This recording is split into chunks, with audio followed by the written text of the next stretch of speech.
The first thing I saw when I drove back into Briar Glen was my own handwriting nailed to the wall of the old bait shop. Not a billboard, not a welcome sign, a yellowed piece of notebook paper framed behind glass like a historical document, with two crooked stick figures drawn at the bottom and the words, I, Caleb Brooks, promise to marry Lila Hart someday, even if she gets bossy. Especially if she gets bossy. I nearly drove my truck into a mailbox. I was 32 years old, coming home with two suitcases, one dead phone, and the kind of life people called successful right before it collapsed from the inside. I'd spent the last 8 years in Charlotte selling commercial insurance to men who collected watches more expensive than my first car. I had a downtown apartment with a view, a closet full of shirts I hated, and not one person who noticed when I stopped laughing. So, I quit. No dramatic speech, no heroic exit. I just woke up one Tuesday, stared at my reflection in a bathroom mirror, and realized I'd become a man my 16-year-old self would have avoided at a gas station. By Friday, I was driving home, and by noon, I was parked in front of Lila Hart's bakery, staring at a childhood marriage contract I had apparently signed in purple crayon. The bell above the bakery door jingled when I walked in. Warm sugar, coffee, and cinnamon hit me first. Then the sound of someone laughing in the kitchen. Not a polite laugh, a real one. The kind that leaned back and took up space. I knew that laugh before I saw her. Lila Hart stepped out carrying a tray of blueberry scones, and for half a second, I forgot how to be a grown man. She had flour on one cheek, her dark hair tied up with a red bandana, and eyes that still looked like they knew every dumb thing I'd ever done and were saving them for later. She was 32 too, though somehow time had made her sharper and softer at the same time. The girl who used to race me barefoot through creek beds had become a woman with strong hands, tired grace, and a mouth that looked like it had learned restraint the hard way. She saw me. The tray lowered an inch. Well, she said, if it isn't my fiancé. Every head in the bakery turned. I froze beside a display of lemon bars. An older man at the corner table lowered his newspaper. A woman in yoga pants looked from me to Lila like she'd just been handed the first episode of a series she intended to binge. I cleared my throat. That document is not legally binding. Lila slid the tray into the case without taking her eyes off me. Interesting opening statement from a man who wrote, especially if she gets bossy. I was 8. You were specific. I was under emotional duress. You had my baseball glove. You gave me that glove as a dowry. Someone in the corner snorted. And just like that, for the first time in months, maybe years, I laughed without checking who was watching. Lila smiled, but it didn't last long enough. That was the first thing I noticed after the shock wore off. She was happy to see me, I could tell, but there was a guardedness underneath it, like she had learned not to lean too hard on anything that might leave, including me. You look, she began, unemployed? Expensive and exhausted. That's fair. You staying long, Caleb? There it was. Not how are you? Not I missed you. A practical question wrapped around something tender. I looked down at my boots. I don't know yet. Her face changed so fast most people would have missed it. I didn't. Lila turned to the espresso machine. Then I'll make your coffee in a paper cup. That landed harder than it should have. When we were kids, Lila and I had been inseparable. My mom used to say we were two halves of one bad idea. We built forts in the woods, stole peaches from Mr. Whitcomb's tree, and once tried to baptize a raccoon because Lila thought it looked spiritually troubled. Then my dad died when I was 17, and grief turned me into someone obsessed with escape. I left for college, then internships, then jobs, then bigger jobs. At first, I called, then I texted.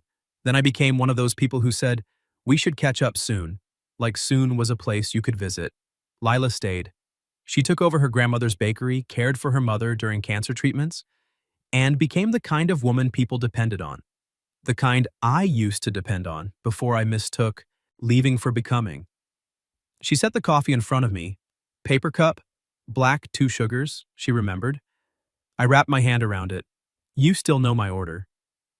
I remember lots of useless things. Like our engagement. That one's on public display, so technically the town remembers it for me. I glanced toward the window. Why is that thing hanging at the bait shop? Because Eddie found it in an old tackle box after his dad passed, and because this town has no respect for privacy or childhood stupidity. And you let him frame it? She leaned on the counter, close enough that I caught vanilla and lemon on her skin. Let him? Caleb, your promise has been bringing tourists into my bakery for 5 years. My promise? People take pictures, come in, ask if I'm the bossy girl.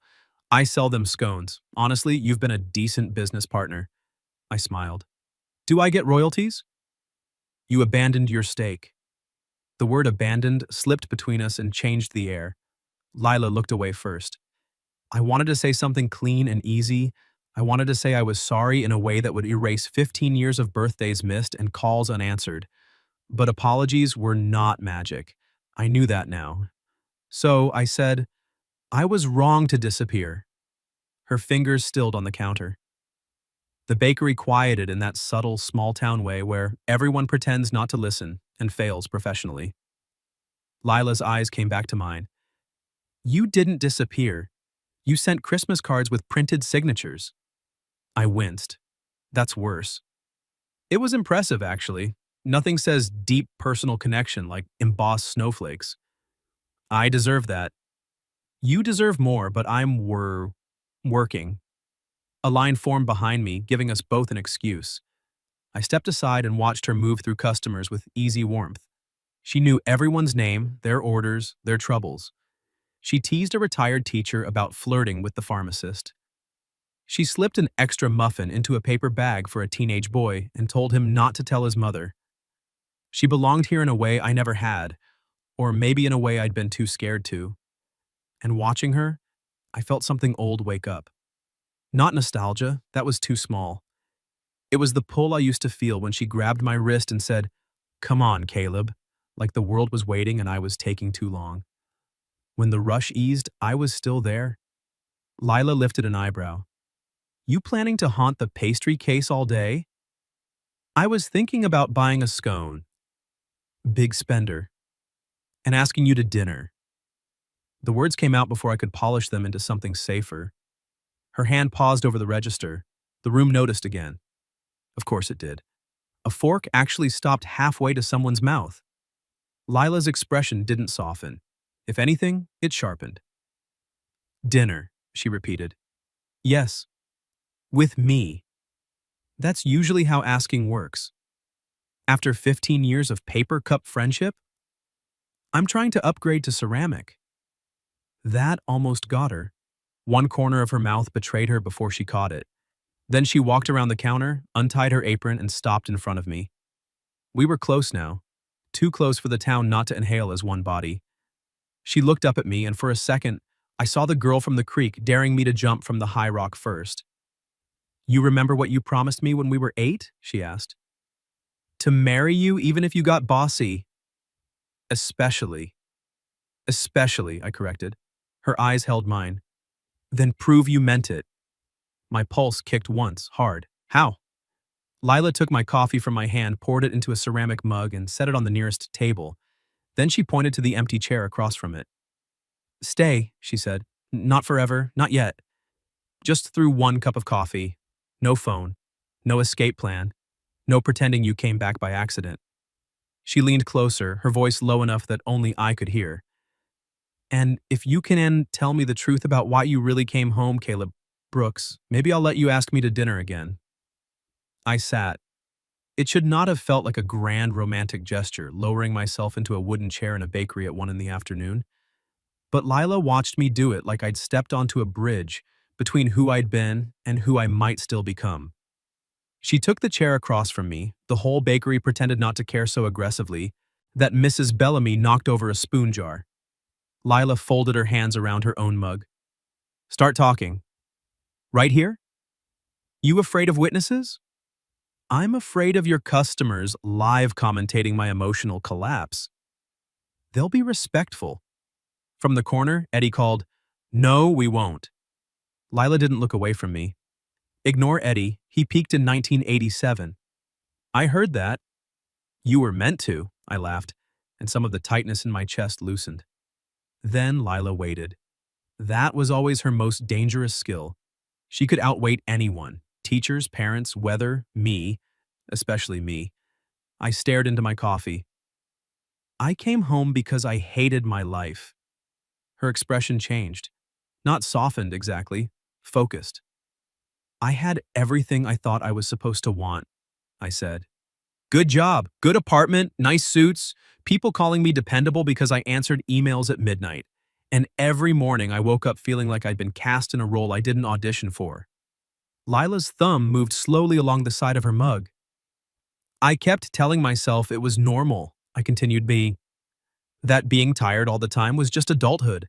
That not missing anyone meant I was independent. That not being missed meant I was free. Her eyes flicked down. I swallowed. Then one night, I got home from work and realized I hadn't said one honest thing all day. Not one. I'd smiled, negotiated, agreed, lied by omission, laughed at jokes I hated. And when I opened my contacts to call someone, I looked at her. I stopped on your name. Lila went very still. I didn't call, I admitted, because I knew if I heard your voice, I wouldn't be able to pretend I was fine. The bakery sounds blurred around us, espresso hissing, chairs scraping, someone murmuring about pie. But the space between Lila and me felt private now. Somehow, like we were 8 again under the willow tree, sharing secrets with grass stains on our knees. You should have called, she said. I know. No, Caleb, you should have called when your dad died and you stopped sleeping. You should have called when college was hard. You should have called when your mother sold the house. You should have called when you started becoming someone you didn't like. Each sentence landed. Not cruelly, accurately. I know, I said again, because it was the only true thing big enough. Lila breathed out and looked toward the window. Sunlight caught the flower on her cheek, a pale streak near her mouth. I wanted to brush it away with my thumb. The desire came so suddenly I curled my hand around my mug. You don't get to come back and make me your moral compass, she said quietly. I'm not asking you to. Good. I'm asking for a chance to know you now. Her gaze returned to mine. There. That was the thing, the real thing, the part that scared me more than failure. I know I missed years, I said. I know I don't get to act like I can pick up where we left off. But I walked in here and saw you, and it wasn't just memory, it wasn't just guilt. I wanted to sit down. I wanted you to look at me like I could still be worth your time. Lila's lips parted slightly.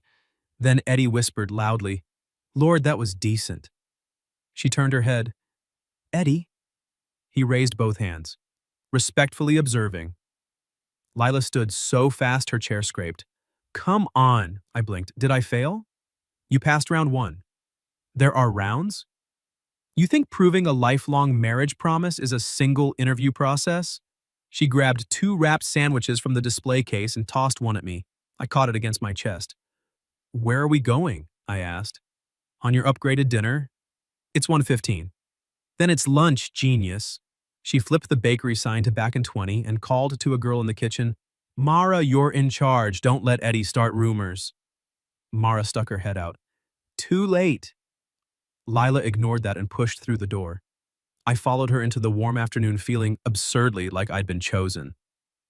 We walked 3 blocks to Willow Creek, where the bank dipped behind the library and the whole town seemed to fall quiet. Lila sat on the old stone wall, unwrapped her sandwich, and patted the spot beside her. Not across. Beside.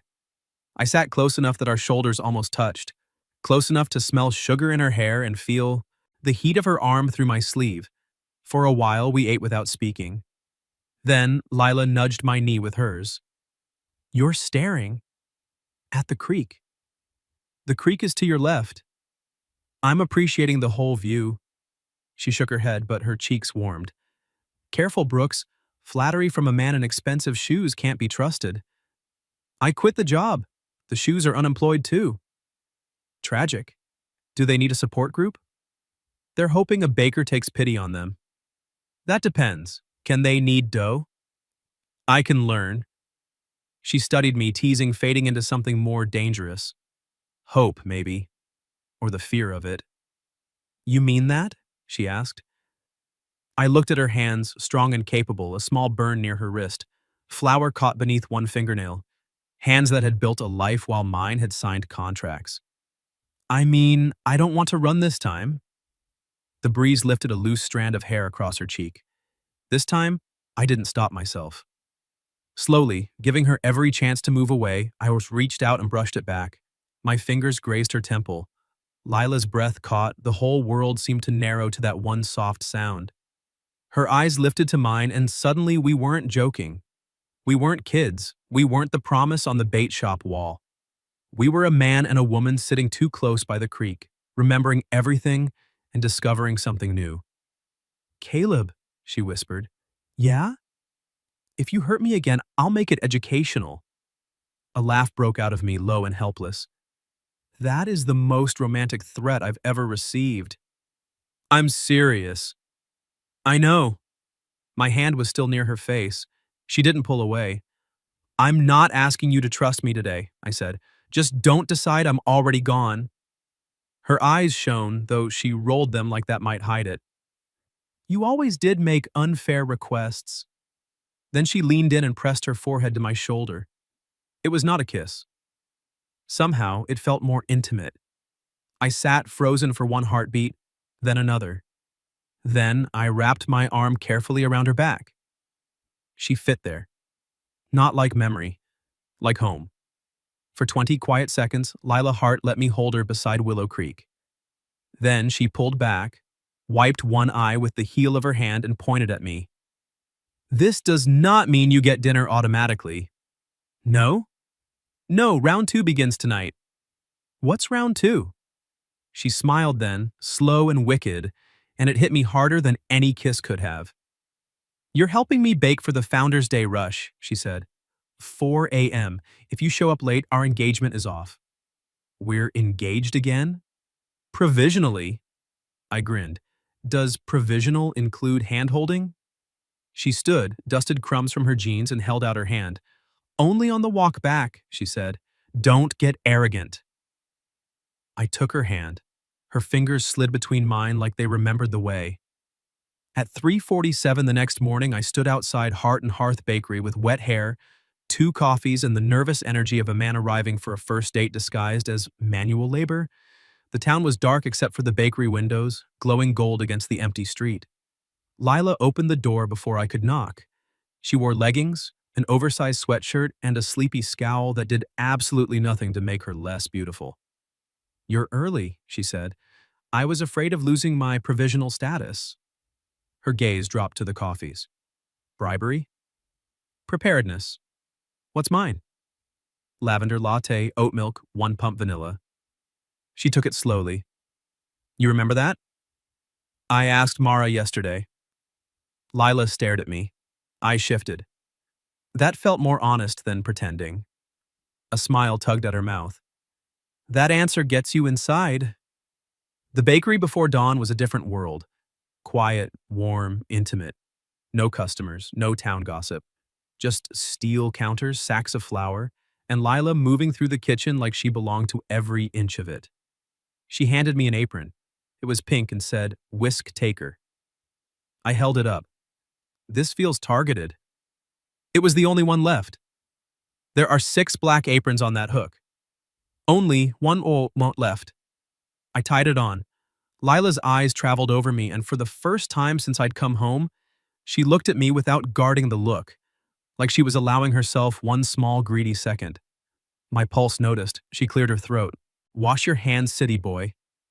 For the next hour, she taught me how to measure flour properly, which apparently did not mean scoop like you're digging a grave. She corrected my grip on the rolling pin by stepping behind me and placing her hands over mine. Every thought I had immediately resigned. Looser, she murmured near my shoulder. Lila? What? You can't stand that close and say looser in a bakery before sunrise and expect me to be normal. Her laugh broke against my back, warm and surprised. You were never normal. No, but I used to function. She didn't move away. Her hands stayed over mine, guiding the rolling pin forward. Her cheek nearly brushed my sleeve. This dough needs gentleness, she said. You can't bully it into becoming what you want. That a baking tip or a life lesson? With you? Both. I looked over my shoulder. Bad idea. Her face was right there. Sleep soft, flower dusted, serious beneath the teasing. My gaze dropped to her mouth before I could stop it. She saw. The air thickened. For one suspended second, I thought she might kiss me. Or I might kiss her. Or the dough might rise from sheer tension. Then a timer shrieked. We jumped apart like teenagers caught in a church basement. Lila grabbed a towel and opened the oven. Saved by the croissants. I'm starting to resent pastries. You'll respect them by noon. By 5:30, I had flour on my shirt, butter on my forearm, and a deep understanding that Lila Hart was not merely a baker. She was a commander of controlled chaos. She moved trays in and out, checked proofing dough, stirred glaze, answered Mara's sleepy questions, and still noticed every time I reached for the wrong utensil. You're good at this, I said. She slid a pan onto a rack. At yelling at you? At building something people love. She paused. The compliment landed somewhere tender. I could tell because she immediately reached for sarcasm and missed. It's just muffins. No, I said, it isn't. She looked at the kitchen around us, at the worn counters and old brick walls. My grandmother used to say bread was the closest thing to proof that patience mattered. She sounds wise. She was terrifying. Ah, family tradition. Lila pointed a spatula at me. Careful, you're one bad joke from dish duty. I thought I was already on dish duty. You're on romantic probation. It overlaps. I grinned. Romantic probation sounds promising. It sounds supervised. By you? Obviously. Then I accept all terms.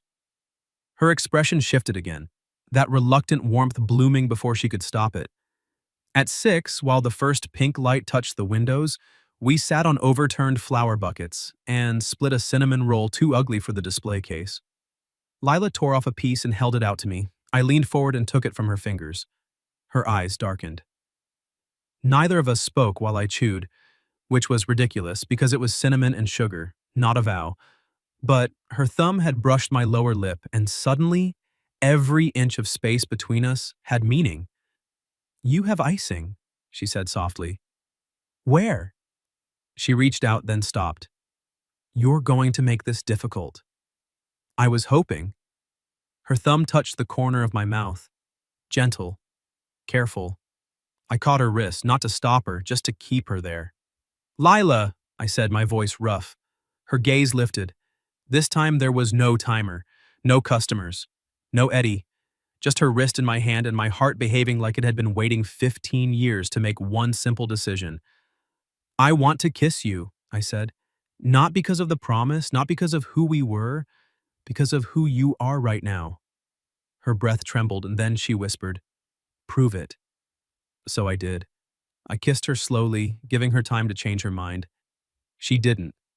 Lila leaned into me with a small sound that wrecked me. Her hand slid to my jaw, flour cool against my skin, and she kissed me like she was angry at how much she'd missed me, like she was relieved, like she was still deciding whether I deserved it and hated that her mouth had voted yes. I stood, pulling her gently up with me, and she came willingly. We ended up against the counter, not rushed, not careless, just close. Her fingers curled in the front of my apron. When we broke apart, her eyes stayed closed for a second. I rested my forehead against hers. Round 2? She opened her eyes. Incomplete. I laughed under my breath.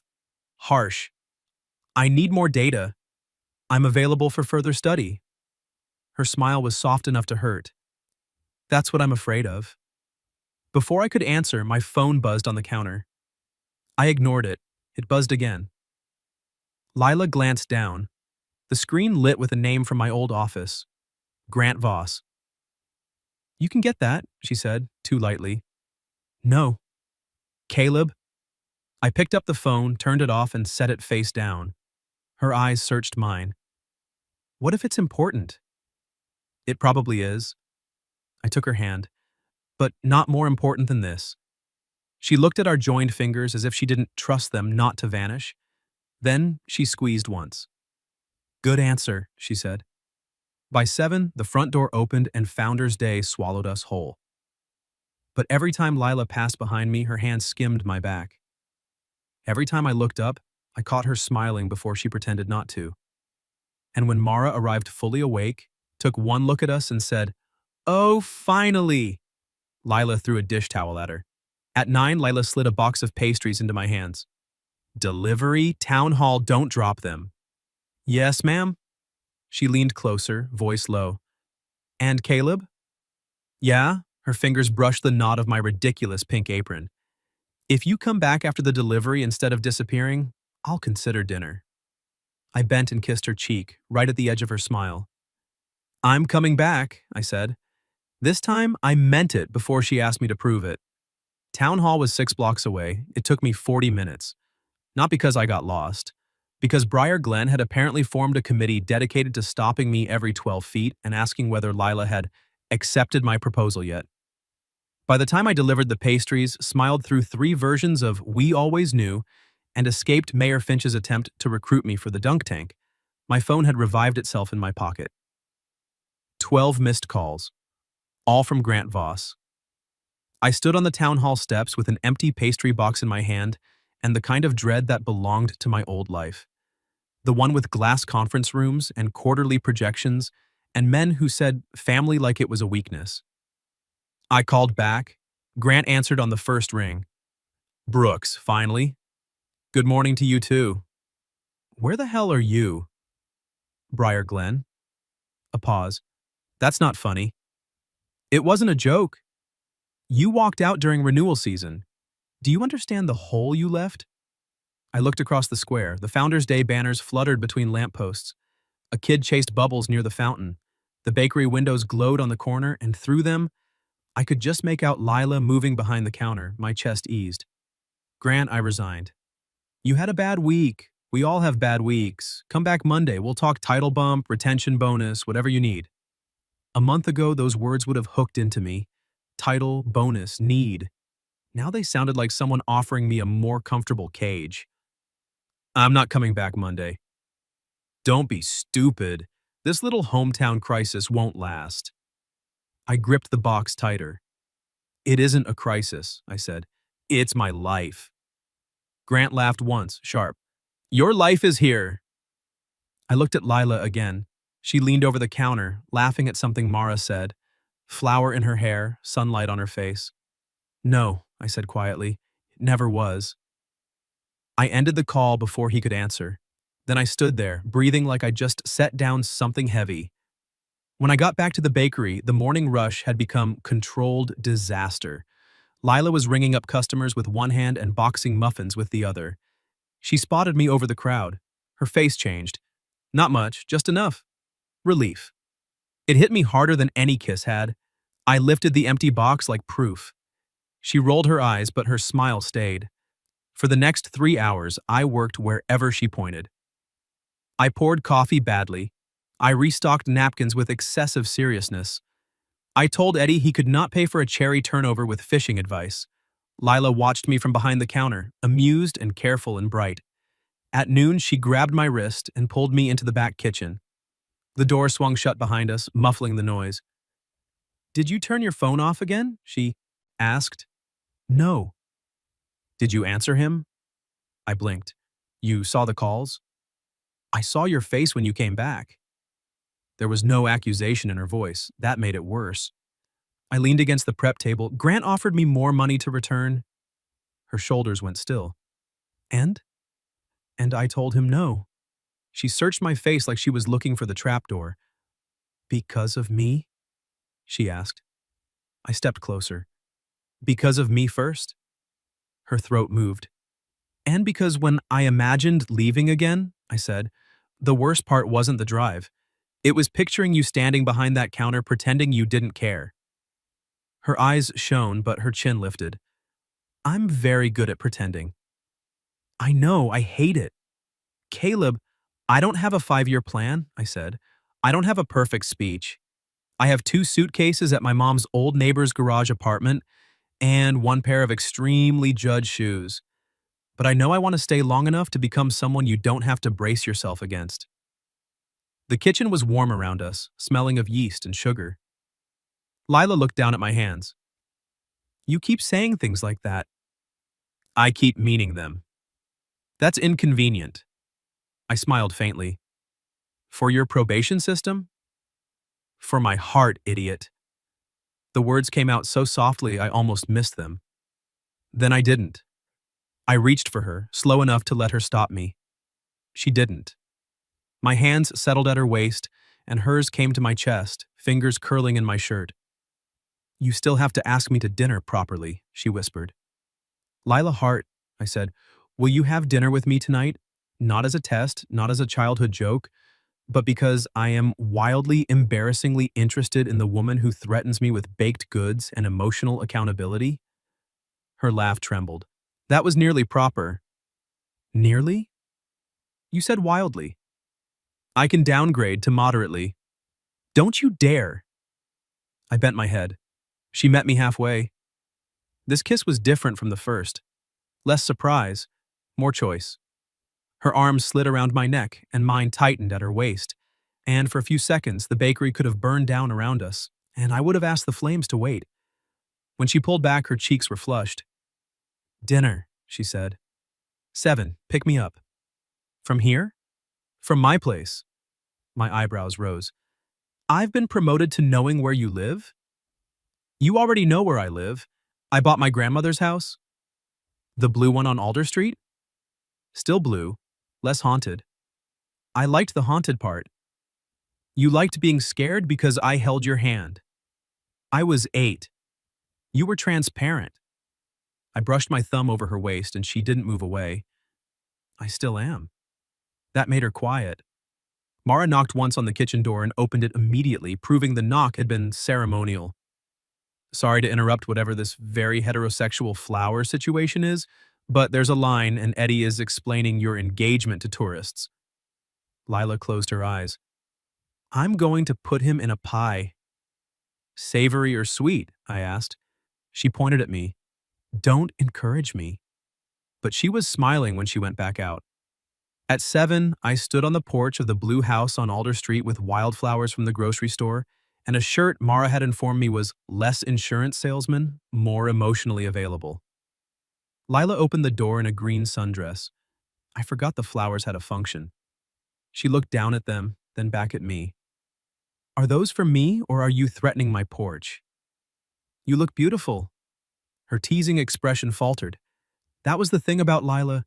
She could handle jokes like armor, but tenderness still found the seams. Thank you, she said. I held out the flowers. These are also beautiful, but losing badly. She took them, smiling despite herself. Better. We walked to the Founders' Day Fair instead of driving. The evening smelled like fried dough and cut grass. Lights strung across Main Street turned the whole town soft and golden.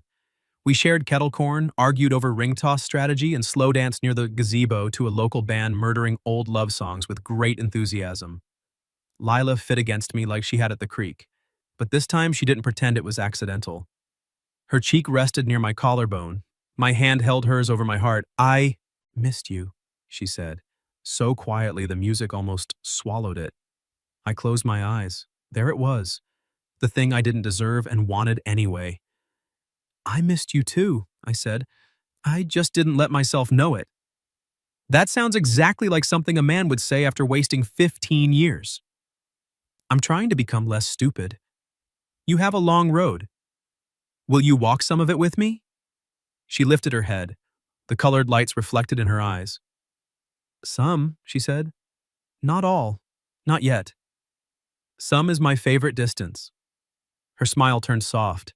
Then she kissed me in the middle of Main Street, in front of the gazebo, in front of Eddie and Mayor Finch and half the town, and I kissed her back like public embarrassment was a small price to pay for being chosen by Lila Hart. When we broke apart, someone cheered. Lila hid her face against my chest. I hate this town. No, you don't. No, she muttered, but I'm considering it. I held her closer, laughing into her hair. Across the street, the old bait shop window caught my eye. There, behind glass, was the purple-crayon promise. I looked at it, then at the woman in my arms. For the first time, that childish vow didn't feel like a joke. It felt like a question still waiting for my grown-up answer. The next morning, Lila found me standing outside the bait shop, staring at our promise like it might start giving instructions. She came up beside me with 2 coffees, ceramic mugs. "Borrowed these from the bakery," she said. "You committing mug theft for me?" "Don't get sentimental. You're returning them."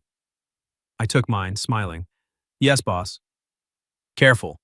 That word is in the contract."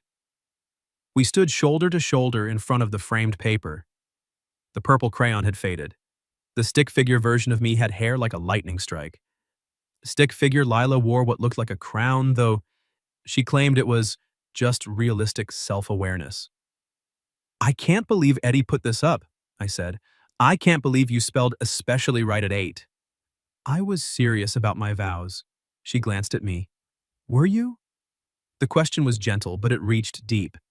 I looked at the paper, then at her. "At 8? I meant I wanted to sit next to you at lunch forever and never let anyone else be your partner for canoe day." "That was very romantic of you." I was advanced. "And now?" My heart beat once, hard. Now was the question. Not someday, not childhood, not a cute town legend that sold blueberry scones. Now meant Lila in a green dress under festival lights, Lila's flour-dusted thumb at my mouth, Lila asking me to stay for 1 cup of coffee because she was brave enough to want proof and proud enough to demand it. "I'm not ready to ask you to marry me," I said. Her face went carefully blank. I set my mug on the bait shop windowsill and turned toward her. "Not because I don't want to, because you deserve better than a man using a childhood promise as a shortcut." Her eyes searched mine. "I want to date you," I said. "Properly, badly, with embarrassing effort. I want to earn Sunday mornings and grocery lists and the right to know when you're tired before you say it. I want to learn the woman I missed becoming." Lila swallowed. "And if someday I ask you again," I said, "I want it to be because we built something real enough to stand on, not because an 8-year-old with a crayon had excellent taste." Her mouth trembled before the smile came. "You do understand," she said. "That was almost a proposal against proposing." "I'm complicated." "You're wordy." "You like it." "I tolerate it when paired with emotional growth." I stepped closer. "Is that a yes? To dating? To embarrassing effort?" She lifted her coffee like she was considering terms. "There will be probation. Naturally. Seasonal reviews? Expected. And if you ever send me a Christmas card with a printed signature again, I will feed it to you. Romantic probation accepted." She looked up at me, softer now. "Then yes." I kissed her there, in front of the bait shop, in front of our ridiculous framed promise and the early morning delivery truck and Eddie, who opened the door at exactly the wrong time and immediately yelled, "I knew it!" Lila broke the kiss just long enough to point at him. "Go inside, Eddie," grinned. "You kids want the original document? I kept it safe." I blinked. "That's not the original?" He tapped the glass. "Copy, original's in the register. Figured it might be worth something when you two finally got your heads right." Lila groaned into my chest. "This town is a disease."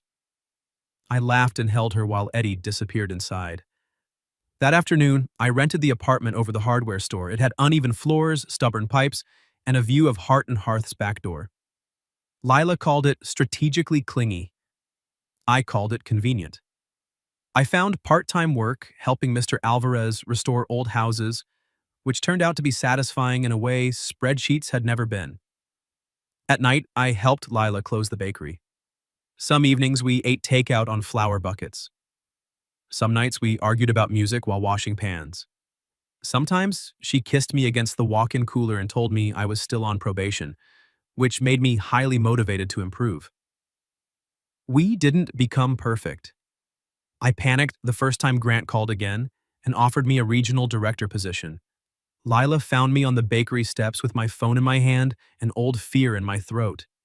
She didn't beg me to stay, she just sat beside me and said, "Choose your life, Caleb. Don't make me choose it for you." So I did. I deleted the voicemail. Then I took her hand and asked if she wanted to go look at paint colors for the apartment, because apparently I now had opinions about walls. She cried a little. Then she called my preferred shade of gray corporate oatmeal. By the following spring, the town had stopped asking whether we were engaged and started asking whether we were ever going to do something about that paper. Lila pretended annoyance, but I caught her looking at the bait shop window sometimes, her expression unreadable. On the anniversary of the day I came home, I closed the bakery early with Mara's help and led Lila to Willow Creek. There was a blanket on the grass, 2 sandwiches from her display case, and the original purple-crayon promise, newly framed. Lila stared at it, then at me. Caleb? I know, I said quickly. No shortcut. Her eyes filled. I took her hands. This isn't me asking because of what I promised when I was 8. This is me asking because for the last year, I have woken up every day and chosen to stay. Chosen you. Chosen this life. And somehow, every ordinary thing with you feels like the part I was missing. She was crying now, but smiling too. I love you, Lila Hart, I said. I loved you badly as a kid, missed you stupidly as a man, and I want to love you properly for the rest of my life. Will you marry me? She wiped her cheek. That depends. My heart stopped. On? Does the new contract still include especially if she gets bossy? I laughed, breathless. It's my favorite clause. Then yes. I barely got the ring out before she kissed me. A year after that, Lila walked down the aisle in the garden behind the bakery under strings of white lights and pear blossoms. Eddie cried louder than my mother. Mara officiated because she had gotten ordained online and claimed she was emotionally qualified. At the reception beside our wedding cake, Lila placed the framed childhood promise. Under it, in her neat handwriting, she had added one line. Proven. Now, most mornings I wake before dawn to the smell of bread and coffee. Lila steals the blankets. I still own one pair of expensive shoes, though they live in the back of the closet like a warning. Our daughter, Junie, is 3 now, bossy in a way that makes Lila unbearably proud. And she likes to point at the framed promise in our kitchen and ask, Daddy, did you really promise Mommy forever? And every time I pull Lila close, kiss the top of her flour-dusted head and say, Yes, sweetheart, but the best part is I got to prove it. What would you have done if you came back to your hometown and found your childhood promise to marry your best friend framed for everyone to see? Have you ever experienced something similar, an old promise, an old love, or a second chance that changed everything? Tell me your story in the comments. If you like this one, leave a like, subscribe, and I'll see you in the next video.